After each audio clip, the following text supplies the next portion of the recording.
10 নম্বর জাহান্নামে যাওয়ার কারণ হচ্ছে চুরি ডাকাতি। দুটোকে আলাদা আলাদা বয়ান করা যায়, কিন্তু সময় স্বল্পতার জন্য দুটোকে একসাথে করে দিচ্ছি, যদিও চুরি আর ডাকাতিতে পার্থক্য রয়েছে। চুরি কাকে বলে আর ডাকাতি, চুরি ডাকাতি পার্থক্য কি? যে বলবে হাত তোলে। হ্যাঁ, কি পার্থক্য? না, এলো না। গোপনে, হ্যাঁ, বাড়ির মালিকের না জেনে লুকিয়ে যেটা করে এটার নাম চুরি। দাদা বোঝা গেছে? আর যদি প্রকাশ্যে করে অস্ত্র দেখিয়ে, তাহলে সেটার নাম হচ্ছে, বা মারধর করে, এটার নাম ডাকাতি। জি, সেটা রাস্তাঘাটে হোক, যেটাকে ছিনতাইকারী বলা হয়, রাহাজানি বলা হয়, আর আরেকটা হচ্ছে বাড়িতে হোক না কেন, অস্ত্র দেখিয়ে। হ্যাঁ, মানুষ জেগে আছে, হ্যাঁ, সবকে ধরে বেঁধে দিল, মারপিট করলো বা হত্যা করে দিল, আর তারপরে ধন সম্পদ সব লুটপাট করে নিয়ে গেলে, এটা ডাকাতি। চুরি ডাকাতি দুটোই জাহান্নামে যাওয়ার কারণ। চোর সামান্য চুরি করেছেন, নবী সাল্লাল্লাহু হাদিস, সূর্য গ্রহণের হাদিস আপনাদেরকে শোনাই, লম্বা হাদিস, তার ওই অংশটুকু শোনাবো। নবী সাল্লাল্লাহু আলাইহি সাল্লামের জামানায় যখন সূর্য গ্রহণ লেগেছিল, ইব্রাহিম নবী সাল্লাল্লাহু আলাইহি সাল্লামের ছেলে যেদিন ইন্তেকাল করে ওই দিনেই। তো অনেকে ভাবলো যে হতে পারে যে নবী সাল্লাল্লাহু আলাইহি সাল্লামের ছেলে যে মারা গেছে। তা আমাদের যে পরম্পরা, আমাদের একটা বিশ্বাস, মানে কুফরি আমলে ছিল আরব কাফের মুশরিকদের, যে কোনো মহামানব, হ্যাঁ, যদি জন্ম হয় অথবা মারা যায় তো কি হতে পারে, সূর্যগ্রহণ লাগতে পারে, অথবা পৃথিবীতে বড় ধরনের কোনো কিছু একটা ঘটলে। তো এই যে আজকে মারা গেছে, মনে হইতেও পারে নবী সাল্লাল্লাহু আলাইহি ওয়াসাল্লাম সংশয় নিরসনের কারণে, এবং এই জাহিলি ধ্যান ধারণা দূর করার জন্য, কারণ কিছু কুসংস্কার থেকেই যেতে পারে, মানুষ আগাছা তো থেকেই যেতে পারে, ক্লিন করার প্রয়োজন আছে। বললেন সেই ভাষণে, ইয়া আইয়ুহান নাস মানব ইন্নামা শামসু ওয়াল কামার আয়াতান মিন আয়াতিল্লাহ, সূর্য আর চন্দ্র আল্লাহর নিদর্শনাবলীর অন্তর্ভুক্ত।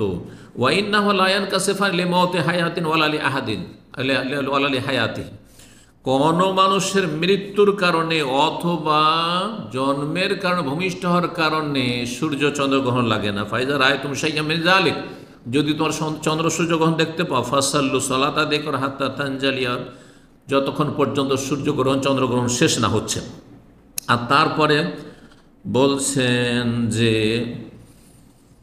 মা মিন শাইইন তুআদুনাহু ইল্লা কাদ রাআইতুহু ফি সালাতি হাযি, আমি যে সূর্যগ্রহণের সালাত আদায় করেছি সেই সময় তোমাদের সাথে যা কিছু আল্লাহ ওয়াদা করেছেন শাস্তির অথবা জান্নাতের সব দৃশ্য দেখলাম। নামাজ পড়াচ্ছেন কিসের? সূর্যগ্রহণের, আর জান্নাতের দৃশ্য সামনে চলে এসছে, সামনের দিকে একটু এগিয়ে গেছেন। জাহান্নামের দৃশ্য সামনে চলে এসে পেছন দিকে সরে গেছে রাসূলুল্লাহ সাল্লাল্লাহু আলাইহি ওয়াসাল্লাম।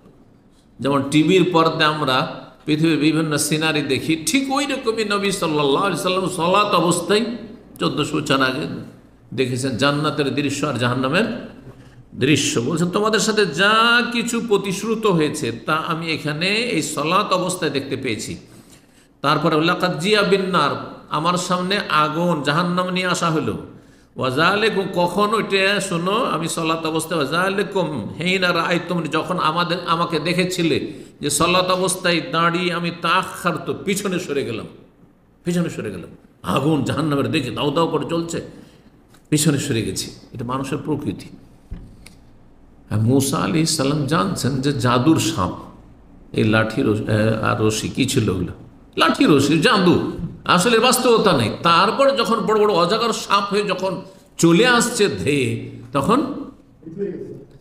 এমন পালা পালাইতে লেগেছেন, ওয়াল্লা মুদবিরান ওয়ালাম ইয়াক্তুব, কোরআন ভাষায় এমন পালাইতে শুরু করেছে একটু ঘুরেও দেখেন না কেমন পালা পালাচ্ছেন। এটা মানুষের প্রকৃতি, ভয় লাগবেই। জি, হঠাৎ করে একটা সাপ দেখলে ভয় লাগবে না? ভয় লাগবে না। তো আমি পিছনে সরে গেছিলাম। মাখাফাতা ইউসিবানি, আমি এই আশঙ্কা, এই ভয় যে আমাকে যেন স্পর্শ না করে আগুন, হ্যাঁ, আমার গায়ে যেন আগুন লাগে, জামিল্লা ফিহা হত্যা রায় তো ফিহা সাহেব আল মেহজান, জাহান্নামের আগুনে যা দেখলাম তার একটি দৃশ্য হচ্ছে ওই বাঁকা, অগ্রভাগ বাঁকা লাঠিওয়ালা চোরকে দেখলাম। এই যে আজকাল খুতবা দেওয়ার জন্য যে লাঠি ব্যবহার করা হয়, কাছাকাছি এইরকমই লাঠি, কিন্তু এতে তো পুরোটাই ধরেন আপনার বেত থাকছে অথবা কাঠ থাকছে, তাই না? ওতে হ্যাঁ, প্রাচীন যুগ কী হতো, একটা কাঠের লাঠি আছে, আর তার অগ্রভাগে লোহা লাগানো আছে, ধারালা লোহা লাগানো আছে। তো এই লোহা লাগানো লাঠি নিয়ে একজন কি করত, হজের মৌসুমে ভিড় ভাড়ে চলাফেরা করত। আসলে চোর সে, আসলে চোর।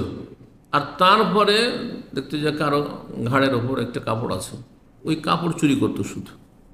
হ্যাঁ, এটা জামা ঘাড়ে দিয়ে, আগেকালে গরিব গরিব মানুষরা কী করতে জানেন, গেঞ্জি গায়ে দিয়ে, হ্যাঁ বরযাত্রী যেত গেঞ্জি গায়ে দিয়ে, আর একটা জামা, আমরা ছোটোকালে দেখছি একটা জামা, গ্রামাঞ্চলে যারা কৃষি কাজ করতো সবার বাড়িতে জামা থাকতো না, তখন একটু সচ্ছল যারা পরিবার তাদের কাছ থেকে জামা কাপড় ধার নিয়ে যেত, ধার নিয়ে যেত। এখন জামা কাপড় ধার নিয়ে গেছে, যদি ব্যবহার করে ময়লা করে আবার ধুয়ে দিতে হবে, তো ওই ঘাড়ে করে নিয়ে যেত। আর নিয়ে যাওয়ার পরে আর পরের জামা তো নিয়ে গিয়ে তারপরে একটু হয়তো ওই মজলিসে যখন বসছে একটু ব্যবহার করলো তো করলো না, তো গাড়ি করে নিয়ে ফিরে চলে আসলো। বুঝতে পারছেন? তো এইটাই যদি আজকে থেকে 40-50 বছর আগে এরকম অবস্থা থাকে, এত অভাব থাকে মানুষের, এরকম অবস্থা থাকে, তাহলে 1400 বছর আগে মানুষ গাড়ি করে হয়তো কাপড় চোপড় নিয়ে আছে। এ করতো কি, ওর ওই যে আঁকড়াটা আছে ওর এতে লাঠিতে, ওইটা লাগিয়ে দিত, এদিক থেকে ঠিক করে লাগিয়ে দিল। ভিড় ভাড়ে তারপরে ওতে বেঁধে গেল কাপড়টা, তো নিয়ে টান দিল, আর তারপরে নিয়ে হ্যাঁ আউটসে ওখান থেকে। এইভাবে কাপড় চুরি করতো মানুষ, হাজিদের কাপড় চুরি করতো। তাহলে বোঝা গেল যে এমনি চুরির চাইতে হাজিদের যদি কেউ চুরি করে তাহলে সে মারাত্মক অপরাধী চোর। জি, জাহান্নামে সামান্য এইসব কিছু চুরি করতো। ইয়াজুর কুসবাহু ফিন্নার, সে তার নাড়ি ভুঁড়িকে জাহান্নামে নিয়ে টানা হাঁচড়া করছে।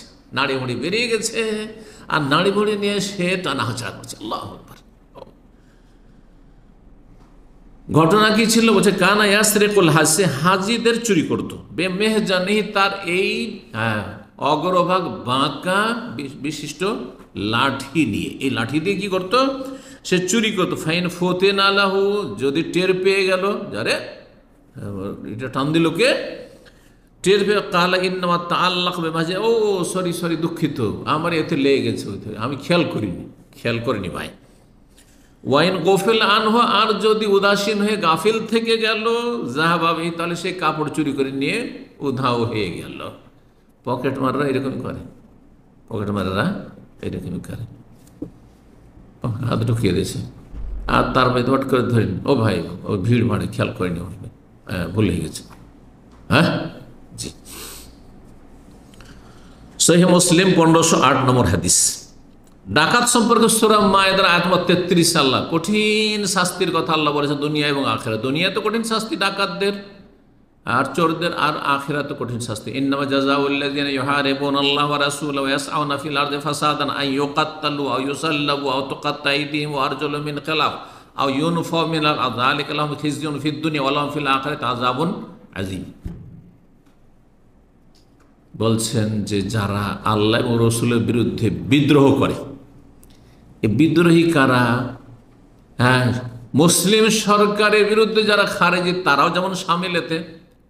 হ্যাঁ, দেশে অশান্তি সৃষ্টি করে, নাশকতামূলক কাজ করে, আর খুন খারাপা করে, ইত্যাদি ইত্যাদি, রক্তপাত করে, এরাও সামিল। আর ডাকাতরাও সামিল, যারা রাস্তাঘাটে ছিনতাই করে, বাড়িতে এসে আক্রমণ করে, ছিনতাই করে, ইত্যাদি ইত্যাদি। অথবা চোর, আসলো চোরও কিন্তু এমন যে, যদি আমরা জানি যে গরু যারা চুরি করতে, একসময় আমরা ছোটোকালে খুব আতঙ্কে থাকতাম, কেন গরু চোরা খুব বেশি ছিল বর্ডার এলাকায়, গরু চুরিটা অনেক বেশি ছিল। তো গরু যদি নিয়ে পালিয়ে গেল তো গেল, আর যদি বাড়িওয়ালা টের পেয়ে যায় তাহলে আরও ভাগ্য খারাপ, ওকেও মারবে, গরুও যাবে, খুন করে দিয়ে চলে গেল, চলে গেল। ওয়াসাউনা ফিল আরদি ফাসাদান, পৃথিবীতে যারা ফাসাদ সৃষ্টি করে, অশান্তি সৃষ্টি করে, বিপর্যয় সৃষ্টি করে, বিশৃঙ্খলা করে, তাদের শাস্তি, দুনিয়ার শাস্তি আইয়ুকাত্তালু, হয় তাদেরকে হত্যা করা হবে, মৃত্যুদণ্ড।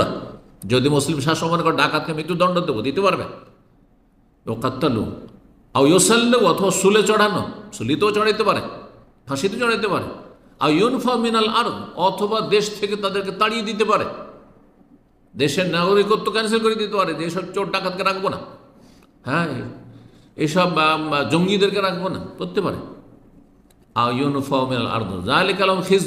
এটি হচ্ছে দুনিয়ার লাঞ্ছনা, দুনিয়ার শাস্তি। আর আখেরাতে তাদের জন্য মহাশাস্তি রয়েছে। আর আখেরাতের মহাশাস্তি কি?